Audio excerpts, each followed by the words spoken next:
Hi, today we are going to be looking at period 2, lesson 2, European colonization. We are going to be doing a brief stint on the Spanish colonization, the French and the Dutch, and we will conclude with the British. Remember, our time period is 1607 to 1754. By the end of this lesson, you should be able to explain how and why European colonies developed and expanded. So what caused them to develop? How and where did they develop? How and where and why did they expand? Pretty straightforward, except that there are 4 separate colonial groups in North America at this time. We are going to begin with the Spanish. The Spanish efforts to extract wealth leads them to develop institutions which is completely based on the subjugation of native peoples, conversion of native peoples, and trying to find a method to incorporate them as well as the Africans into the Spanish society. So let us begin with Spanish settlement. As you know, Spain and New Spain were in the southwestern part of the United States, predominantly down into Central America and what will become Florida. The Spanish king was in charge of the colonies. He oversaw all of the colonization efforts directly. All of the lords in the New World would write letters directly to the king. The king micromanaged most aspects. If you were a colonist in New Spain, you did not have a lot of freedom. The Spanish settlers created permanent settlement. So the purpose of their settlement was to extract wealth. They were in the game. They were in the game for the long haul. Extract wealth, Christianized, creating more Catholic souls for the king and queen of Spain. They built settlements, permanent settlements. They built missions. They built forts. So they are there to get wealth no matter what the cost. Remember, the economic system that was created in order to extract wealth, whether through mining or farming, was called the encomienda system, where someone would be granted a piece of land from the king and the natives would be working the land that lived there. They were completely for the profit of Spanish settlers and the government. When too many Native Americans died, they simply brought in West African slaves. The natives and the West Africans were incorporated into Spanish colonial society in a very strict and rigid caste system, the casta, with the pure white Spanish born at the top and the enslaved Africans at the bottom. So depending on the color of your skin and where you were born, you were incorporated into this system. This Roman Catholic Church plays a large role in the lives of the natives in the Spanish settlements. The church and the state were one and the same. The Pope had control over the king, and the king worked for the good of God, the glory of God, which in turn is the Pope. So this goal was set up by the king and pope to expand Roman Catholicism, as well as creating wealth. The idea of conversion of souls is probably just as important as the extraction of wealth. So the Roman Catholics would send friars or priests with the conquistadors to actively work to convert native peoples to Roman Catholicism. They had the assistance of the Spanish soldiers, the conquistadors. So oftentimes soldiers were ordered to kill the natives who refused to convert as a lesson to others. And the priests and the friars, of course, knew about this. And the friars justified these actions because it provides salvation for all the rest of the natives. Otherwise, these natives, if they didn't convert, would never ever go to heaven. So if you had to lose a couple in order to save many, well, that's just the price one pays. These friars set up a mission system. A mission is a church with a place for the friars to live and a place for the natives to come. The natives are then forced to work in the missions, farming, clearing land, making crafts, other unfree labor tasks. And these missions were all very, very much regulated by the Spanish crown and the priests. The missions become the earliest cities in the New World. Los Angeles, this was a mission originally. San Diego, San Jose, San Francisco all began their lives as missions. They were predominantly up and down the coast of California. So the Spanish settlement was very, very different from the other settlements that we're going to look at. Moving on to our second key concept, the French and the Dutch colonial efforts were very different. They relied on trade. They relied on forming alliances. They relied on intermarriage with the natives. So the Spanish governed directly. The French and Dutch governments were not nearly as involved. In fact, they allowed private entrepreneurs, individuals, to create joint stock companies in order to raise money to settle their colonies. The French settlements were located predominantly in modern day Canada. Montreal, Quebec are two major cities, northeastern parts of the United States.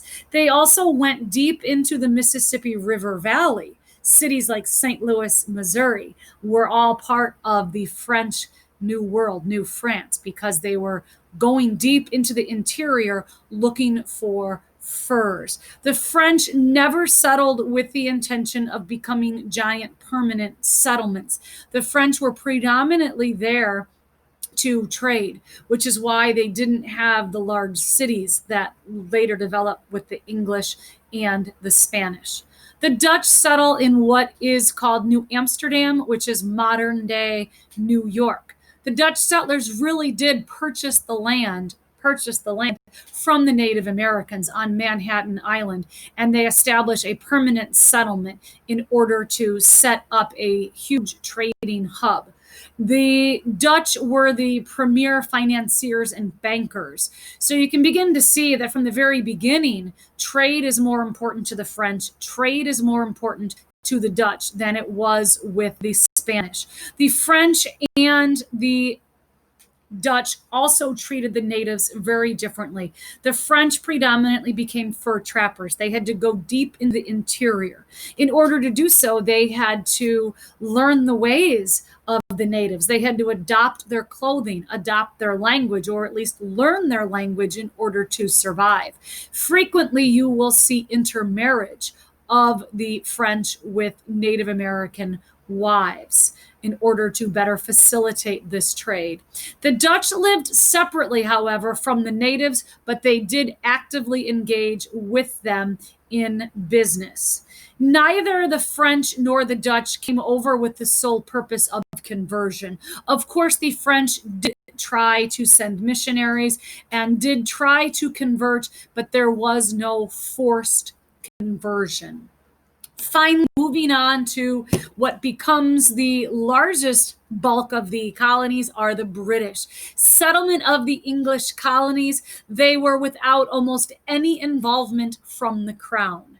They were predominantly founded by individuals who pooled their money together in joint stock companies. Many of these colonies were set up as permanent settlements. Some were aligned to England, some saw themselves as separate. There was a lot of very many different reasons for settlement, leading to these independent settlements, independent from the crown and the authority of the crown. If we want to rewind, the Chesapeake colonies were founded to gain wealth for the crown. The New England colonies were founded as a method of leaving where they were being persecuted for their religion. They had no intention in New England of ever going back to England. Their settlers were men, women, and children, whereas in the Chesapeake, it was predominantly men who were seeking wealth, men who were trying to increase their social status by hitting it rich in the New World. So from the very beginning, different people live in these colonies. Middle colonies were also founded frequently by some who wanted to escape religious persecution and others who were simply farmers who wanted more land for themselves. The middle colonies by far are the most diverse. People from all over England came, people really from all over Europe began to come. And while they were all very, very diverse, they all wanted to settle in an area that was less volatile. They wanted to settle in an area with less religious and ethnic prejudice and persecution than what they saw in their homelands. So, from the very beginning, the middle colonies are filled with the spirit of brotherly love, hence the name and the city that becomes so popular, the city of Philadelphia. Things weren't all roses for our British colonies. We will begin to see early interactions begin positively with the Native Americans and the English settlers. The English were ill prepared. Many didn't know how to farm, many weren't ready for winter. So the natives helped them. The natives taught them how to farm. The natives showed them what crops grow best and where to put them. However, once the British began settling and creating permanent settlements, they did not want anything to do with the native people. In fact, frequently the British would fence off their property, thus destroying the hunting patterns that had existed for generations of the Native Americans. The British did not want to trade. The British did not want to intermarry. They lived very, very separately from the natives. They also did not make any attempts at converting them. They felt the natives were below them, so they really did not seek to convert as the Spanish so fervently did. And there was a ready supply of British settlers who were coming frequently. So there wasn't a need for the enslavement of the natives, so to speak. The Spanish needed them for labor, whereas the British kept having more and more people showing up. So they didn't necessarily need their labor. That being said, the more colonists that come, the more strain it puts on land and resources. They're busy deforesting to send trees home to the crown. They're busy building fences and letting their cows and their pigs and their horses graze all over native hunting grounds and native farming lands.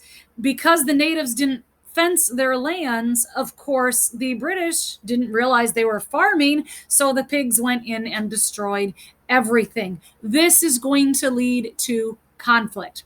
And I'm saying pigs, cows, and horses because all three of those are not native to the New World. All of those are indigenous to the Old World. So they come in and destroy the balance of the ecosystem. So we can see through this lesson number 2 how and why various European colonies, the Spanish, the French, the Dutch, the English, how and why were they developed, where they existed, and their reasons for expanding from the year 1607 to 1754.